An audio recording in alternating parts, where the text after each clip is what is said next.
장경인 여러분 안녕하십니까? 장교양 그것이 알고 싶다를 진행하는 한국노사협연대 회장 송지혁입니다. 장교양 그것이 알고 싶다가 벌써 14화까지 진행되었습니다. 이 프로그램을 진행하는 실버피아 온라인에서는 한국 백만인 클럽 CMS 회원에 한해 제20화까지 장교양 그것이 알고 싶다 기사를 출판하여 무료로 제공해 드릴 것입니다.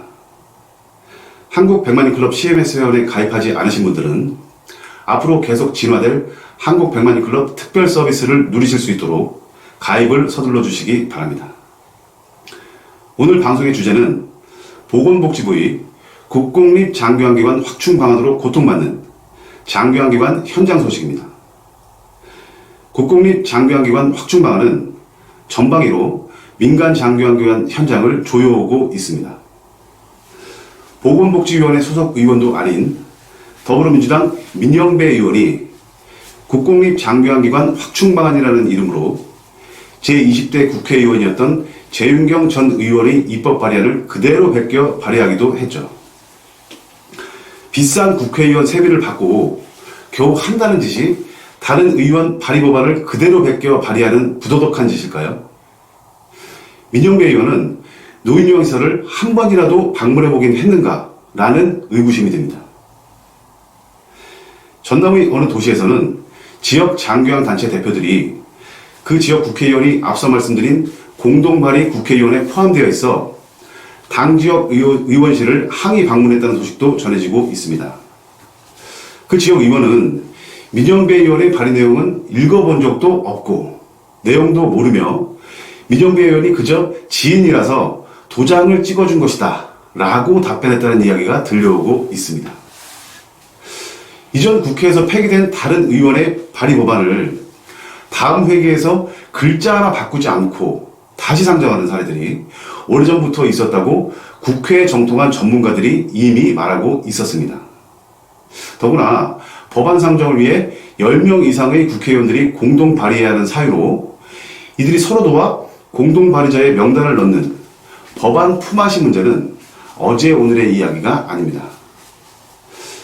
공정사회군을 추구하는 공공정책 시민감시단은 향후 국회의원들이 법안 베끼기와 더불어 내용도 모른 채 도장을 찍어주는 것을 방지하기 위해 2020년 이후 발의한 전체 법안을 전수 검사하여 법안 베끼기에 연관된 국회의원들을 사회에 고발하는 국회의원 미투 운동을 전개하겠다고 밝히기도 했습니다. 국공립 장교양기관 확충 방안과 관련하여 장교양인들을 더욱 괴롭히고 있는 일들이 발생하고 있습니다. 경기도 고양시에서는 지난해 12월 12일 이후 지정갱신제가 시작되면서 새로 시작된 지정심의위원회의 심의기준 조례를 개정하는 과정 중 장교양기관들이 은행 대출 시 담보비율을 50% 이내로 한정하는 것을 우대하는 기준이나 장교양기관을 설치할 수 있는 복합건물의 층수를 제한하는 등 헌법에 보장된 국민의 기본 권리를 훼손하는 일들이 발생하고 있습니다. 고양시의 조례가 통과되고 나면 이러한 비슷한 사례들이 전국 지방자치단체로 확산되는 것은 시간 문제일 것입니다. 한국노인복지산업 종사자 노동조합은 이러한 장교양 경영자나 종사자의 근로환경 저해 요건을 개선하기 위해 고양시청 앞에서 고양시를 규탄하는 차량 시위를 실시할 계획이라고 밝혔습니다. 많은 장교양인들의 물심양면의 참여를 부탁드립니다. 다음으로 보건복지부가 지정제를 시작하면서 3, 4주의 지정심의위원회의 지정심의 기간이 추가되다 보니 장교양기관을 양도양수하여 새로운 사람이 기관을 설치할 때 노인복지법상 노인의료복지시설을 설치하기 위해서는 건물과 토지의 소유권이 있어야 하기 때문에 양수자는 양수금액을 양도자에게 모두 지불해야 하는 반면 지정심의 기간의 공백기가 있어 건축물의 소유권은 있지만 장교양기관 지정이 되지 않아 장교양기관을 운영할 수 없는 일이 발생합니다.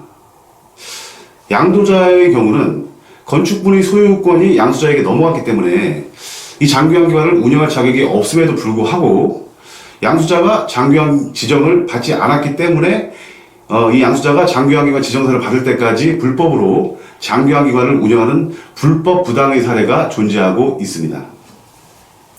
한국백만인클럽과 공공정책시민감시단이 이 불법 사항에 대해 수차례 문제 제기했음에도 불구하고 보건복지부는 처음에는 법을 개정하겠다고 답변했지만 벌써 지정제가 시작된 지 1년이 가까운 시점에 아직도 대책을 내놓지 못하고 있습니다.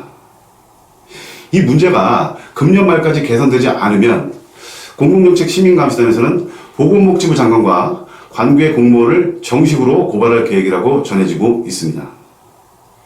이 지정제가 시작되면서 장교양인들이 고통스러워하는 것 중 하나로 2025년 실시될 지정갱신제에서의 심의기준 커트라인이 서울대 입학시험의 점수를 초과하는 80점을 넘어야 한다는 것도 있을 것입니다. 보건복지부 공무원들 중 시험 점수 80점을 자연스럽게 넘은 사람이 몇 명이나 될까요? 자동차 운전면허 시험에 합격하기 위한 점수는 몇 점인지는 아시는지요? 상식적으로 80점을 맞기가 어려움에도 불구하고 보건복지부는 아주 자연스럽게 80점을 그 커트라인으로 만들어 놨습니다. 물론 지자체가 스스로 그렇게 정한 것처럼 위장하고는 말입니다. 지정심의를 위해 제출할 서류들의 복잡함과 더불어 새롭게 기관을 신청하는 대표자가 심의위원 앞에서 프리젠테이션도 해야 되고 심의위원들의 질문에 답변도 해야 합니다. 여러분들은 오랜 동안 기관을 운영하고 있기 때문에 문제가 없으시겠지만 경험이 없는 대표들이 얼마나 고통스러웠을까요? 지정갱신제 실시와 함께 더욱 기세가 등등해진 것은 노인 의료복지시설 설치와 장교환기관 지정 절차가 까다로워지고 복잡해져 각종 구비 서류가 많아지다 보니 부동산 중개업자들과 컨설팅 업자들의 날뛰기 현상이 발생한다는 것입니다. 부동산 중개료보다 5배에서 크게는 10배에 달하는 컨설팅비를 중개료 외로 받으면서 전문 지식이 없어 문제가 발생되는 사례도 보고되고 있습니다. 한국백만인클럽에서는 이러한 부동산 중개업자들의 폐해를 막기 위해 지정제에서 노인 의료복지시설이나 노인 재가복지시설의 설치 신고와 장교환기관 지정 신청에 관한 사항을 부동산 컨설턴트라고 이름 붙이고 다니는 양심불량 업자들이 요구하는 비용의 10분의 1에 해당하는 실비로 도와드리고 있습니다. 부동산 중개료만 부동산에 주시고 쓸데없는 비용 낭비 없이 어르신들을 모시는 일에 그 정성을 쏟으시기 바랍니다. 마지막으로 지정제의 제재 대상은 우리 장교환기관 현장에서 자신들이 직접 운영하기 위한 목적이 아닌 그야말로 영리만을 목적으로 수십 채의 요양시설을 지었다 팔고를 지난 10년 동안 반복하고 있는 이들을 장교양 현장에 더 이상 발붙이지 못하도록 하는 일일 것입니다. 여기에는 전직 보건복지부 국장급 인사와 국민연금관리공단의 전직 고위 임원도 관련되어 있다는 소식입니다. 공공정책시민감시단에서는 뜻있는 국회의원들을 통해 영업을 목적으로 수십 채의 장교양 기관의 지었다 팔고를 반복하는 이들을 제한하는 법 개정안을 발의하도록 할 것입니다. 여러분들이 모르는 사이 국공립 장교양기관 확충 방안은 여러분 곁으로 다가가 민간 장교양기관을 말살하는 방향으로 흘러가고 있습니다. 죽느냐 사느냐의 기로에서 먼저 법규를 잘 지키는 준수 문화를 조성하는 일과 장교양기관들이 힘을 합하여 사회주의 정부의 공공화 정책에 맞서야 할 것입니다. 어용 노릇만 하는 사단법인 공급자 단체들도 스스로 해산하거나 그것을 원치 않으면 장교양기관 운영자와 종사자들의 권익보호를 위해 앞장서야 할 것입니다. 여러분의 참여 정도에 따라 장교양기관의 미래가 바뀝니다. 여러분의 선택은 무엇입니까? 오늘 장교양 그것이 알고 싶다 제14화 1부 순서를 마칩니다. 제2부 순서에서는 김철준 건강의료 전문기자의 건강의료 소식 전해드리겠습니다. 감사합니다.